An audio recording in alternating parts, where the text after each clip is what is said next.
इस व्याख्यान श्रृंखला के कार्यक्रम में उपस्थित सर्व श्रोतागणों को मेरा सादर सस्नेह नमस्कार। सकारात्मकता के बारे में बात करने के लिए मुझे कहा है। कठिन है क्योंकि समय बहुत कठिन चल रहा है। अनेक जगह अनेक परिवारों में कोई अपने कोई आत्मीय बिछड़ गए हैं। अनेक परिवारों में तो भरण पोषण करने वाला ही परिवार का सदस्य अचानक चला गया। 10 दिन में जो था वो नहीं था, ऐसे हो गया। और इसलिए अपने वाले के जाने का दुख और भविष्य में खड़े होने वाली समस्याओं की चिंता, ऐसी दुविधा में तो परामर्श देना, सलाह देना, इसके बजाय पहले तो सांत्वना देना। लेकिन ये सांत्वना के परे दुख है। इसमें तो अपने को अपने आप को ही संभालना पड़ता है। हम अपनी संवेदना बता सकते, बता रहे हैं, और यहां पर्दे पर केवल कोरी संभावना नहीं बता रहे। संघ के स्वयंसेवक सर्वदूर इस परिस्थिति में समाज की जो भी आवश्यकता है उसकी पूर्ति करने के लिए अपने अपने क्षमता के अनुसार सक्रिय है। परंतु ये कठिन समय है। अपने लोग चले गए, उनको ऐसे असमय चले जाना नहीं था, परंतु अब गए, अब तो कुछ नहीं कर सकते। अब जो परिस्थिति है उसमें हम हैं, और जो चले गए वो तो एक तरह से मुक्त हो गए। उनको इस परिस्थिति का सामना अब नहीं करना है, हमको करना है। पीछे हम लोग हैं, हमको अपने आप को और अपने सबको सुरक्षित रखना है। और इसलिए हमको नेगेशनिज्म नहीं चाहिए। कुछ नहीं हुआ, सब कुछ ठीक है, ऐसा हम नहीं कह रहे। परिस्थिति कठिन है, दुखमय है, मनुष्य को व्याकुल करने वाली है, निराश करने वाली है। लेकिन ये परिस्थिति है, इसका स्वीकार करते हुए हम अपने मन को निगेटिव नहीं होने देंगे। हमको अपने मन को पॉजिटिव रखना है। शरीर को कोरोना निगेटिव रखना है और मन को पॉजिटिव रखना है। उस दृष्टि से इस श्रृंखला में मेरे पूर्व वक्ताओं ने ऐसी परामर्श की बात रखी है, स्पष्ट रखी है, सरल भाषा में रखी है, अनुभूति के आधार पर रखी है। मन की दृढ़ता की बात उन्होंने की है। कोरोना प्रतिकार के अपने प्रयासों की गति बढ़ाने की, उन प्रयासों को वैज्ञानिकता के आधार पर स्थापित करने की, सामूहिकता से काम करने की, एकता की, उसी प्रकार सत्य को पहचानते हुए, स्वीकारते हुए उसके आधार पर काम करने की बात कही है। अपने आप को ठीक रखना और समाज की सेवा करना, चिंता करना, इसका आग्रह उन्होंने किया है। वही बातें मुझे भी बतानी है, मैं अपनी भाषा में बताऊंगा, क्योंकि वो अनुभूत बातें हैं। मुख्य बात मन की है। पहली, मन अगर हमारा थक गया, हार गया, तो हम तो जैसे किसी सांप के सामने चूहा एकदम निष्क्रिय होकर, कुछ भी न करते हुए लूला होकर बैठ जाता है, कुछ करता ही नहीं अपने बचाव के लिए। ऐसी इस समस्या के सामने हमारी स्थिति हो जाएगी। ऐसी हमको होनी नहीं देनी है और ऐसी हमारी स्थिति नहीं है। हम कर रहे हैं, सारे चित्र को देखते हैं तो जितना दुख है उतनी ही आशा है। ऐसे परिस्थिति में समाज की कुछ विकृतियां बाहर आती है, बात सही है, लेकिन जितनी विकृति बाहर आ रही उससे अधिक सत्कृति बाहर आ रही। बहुत से लोग सब प्रकार के, सब आर्थिक स्तरों से समाज पर यह संकट है, सब पर संकट है, इसका भान रखकर स्वयं की भी चिंता कर रहे और उनसे जितनी बनती है उतनी समाज की भी चिंता करती है। ऐसे उदाहरण बहुत हो रहे हैं कि अपनी चिंता किए बिना दूसरों की चिंता, दाई नीड इज ग्रेटर, इस प्रकार की वृत्ति का दर्शन समाज कर रहा है। इसको हमने ध्यान में रखना चाहिए। निराशा की परिस्थिति नहीं है, लड़ने की परिस्थिति है, कठिन परिस्थिति है, लेकिन परिस्थिति तो अपने मन के प्रतिभाव पर निर्भर करती है।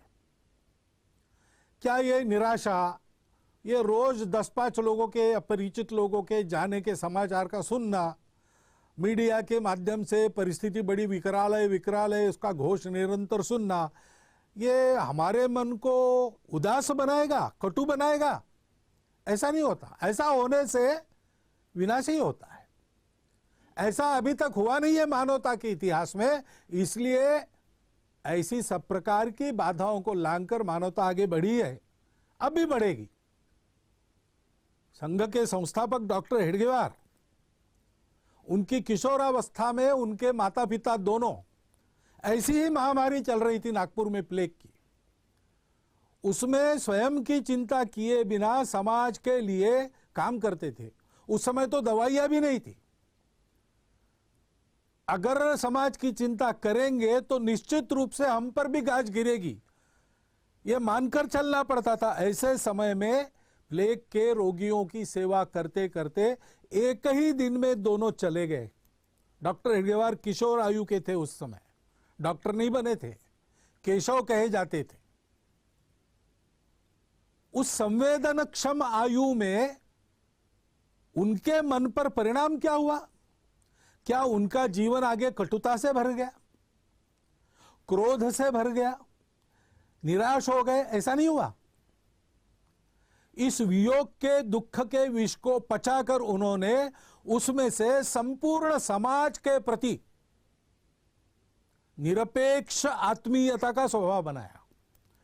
जिनका जिनका उनके साथ संबंध आया है, विचारधारा से उनके हो न हो, लेकिन वो एक बात बता कहते हैं कि डॉक्टर हेडगेवार यानी स्नेह प्रेम, ऐसा उनका स्वभाव बना। जब विपत्ति आती है तो हमारी प्रवृत्ति क्या होती है? हम जानते हैं, हम भारत के लोग हैं, हम जानते हैं कि ये जीवन जरा मरण का चक्र चलते रहता है। मनुष्य एक न एक दिन जैसे पुराने कपड़े, मैले कपड़े छोड़कर नए कपड़े बदलता है, वैसे पुराना शरीर निरुपयोगी हो गया, उसको छोड़ देता है, दूसरे जन्म में आगे बढ़ने के लिए नया शरीर धारण करके आता है। ये जानने वाले हम लोग हैं। हमको ये बातें डरा नहीं सकती, निष्क्रिय निराश नहीं बना सकती। ब्रिटेन के पंतप्रधान बने चर्चिल, उसके बाद उनके कार्यालय में उनके टेबल पर एक वाक्य लिखा रहता था। वो वाक्य क्या था? Please understand that there is no pessimism in this office. We are not interested in the possibilities of defeat. They do not exist. हम हार की चर्चा में बिल्कुल रस नहीं रखते, क्योंकि हमारी हार नहीं होने वाली है। हमको जीतना है। संपूर्ण राष्ट्र को अपने उत्साह से, अपने वक्तृत्व से, अपने करने से चर्चिल ने इस मनस्थिति पर खड़ा किया कि चाहे जो हो, हम हारेंगे नहीं, हम शरण नहीं जाएंगे, हम जीतेंगे। और वो जीते, विपरीत परिस्थिति में जीते। उस समय का डाटा अगर फीड करते कंप्यूटर में, तो कंप्यूटर कहता कि इंग्लैंड बेचिराग हो जाएगा। लेकिन लगातार महीना भर दिन रात बम के रेड़ों को झेलकर ब्रिटेन की जनता ने अपने देश को केवल टिकाया नहीं, तो उस शत्रु को पूर्ण परास्त किया। ये क्यों हुआ? क्योंकि ये प्रवृत्ति ही ऐसी थी। सामने जो संकट है, जो दुख है, जो अंधकार है, उसको देखकर वो निराश नहीं हुए, उन्होंने उसको एक चुनौती मान लिया। हमको भी ऐसा संकल्प करके इस चुनौती से लड़ना है और संपूर्ण विजय इस पर पाएंगे, तब तक सतत प्रयास करते रहना है। संकल्प की दृढ़ता का जैसे महत्व है वैसे प्रयास के सातत्य का महत्व है। पहली लहर आने के बाद हम सब लोग जरा गफलत में आ गए। क्या जनता, क्या शासन, क्या प्रशासन मालूम था, डॉक्टर लोग इशारा दे रहे थे, फिर भी थोड़े गफलत में आ गए, इसलिए यह संकट खड़ा हुआ। अब आगे तीसरे लहर की चर्चा कर रहे हैं, तो डरना है क्या उस चर्चा के कारण? डरना नहीं है। अगर वो आती है तो जैसे चट्टान पर टकराकर सागर की लहर चूर चूर होकर वापस लौटती है, वैसे उस आपत्ति को लौटना पड़े ऐसी तैयारी हमको करनी है। ये प्रवृत्ति चाहिए, उसकी आवश्यकता है, और उस दृढ़ता के साथ सतत प्रयास हमको करने हैं। समुद्र मंथन के समय कितने ही रत्न निकले, लेकिन उन रत्नों के आकर्षण से प्रयास बंद नहीं हुए, मंथन चलता रहा। हलाहल विष जैसी भीति भय उत्पन्न हुआ, लेकिन उसके कारण भी प्रयास से विरत नहीं हुए। अमृत प्राप्ति होने तक प्रयास चलते रहे। और इसलिए सुभाषित में कहा है, रत्नैर महाहैर स्तुतुषुर्न देवा, उससे तोषित नहीं हुए, तुष्ट नहीं हुए। न भेजिरे भीम विषयम भीतिम, हलाल जैसा कराल विष, उसके कारण भी डरे नहीं। सुधाम विना न प्रयोयुर्विराम, अमृत मिलते तक उनके प्रयास चलते रहे। न निश्चितार्थात विरमंती धीरा, धीर लोग जो रहते हैं, धैर्यवान लोग रहते हैं, वो प्रयास सतत जारी रखते जब तक उपलब्धि होती नहीं पूरी की पूरी। हमको वैसे करना है, और स्वाभाविक आपत्ति सारी मानवता पर है। भारत को अपना उदाहरण रखना है, पूरे भारत को एक समूह के नाते सारे भेद भूलकर दोष गुणों की चर्चा अभी उसको विराम देकर, उसके लिए बाद में समय मिलेगा। अभी तो हमको सबको एक टीम के नाते काम करना है, मिलकर काम करना है। गति बढ़ाने की बात श्रीमान अजीम प्रेम जी ने की, स्पीड चाहिए। वो स्पीड कैसे तैयार होगा? सब लोग परस्पर एक टीम बनकर काम करेंगे। अभी पिछले बार पूना शहर में और इस बार भी उस शहर के उद्योजक, बड़े व्यापारी, प्रशासन के लोग, डॉक्टर लोग, अस्पतालों के कर्मचारी, जनता के संगठनों के प्रतिनिधि, सब ने मिलकर एक समूह बनाया पीपीसीआर नाम का, और बहुत अच्छी तरह से अत्यंत कठिन परिस्थिति का सामना करके उसमें से वो निकल आए। सर्वदूर ऐसा सामूहिक प्रयास चलना चाहिए।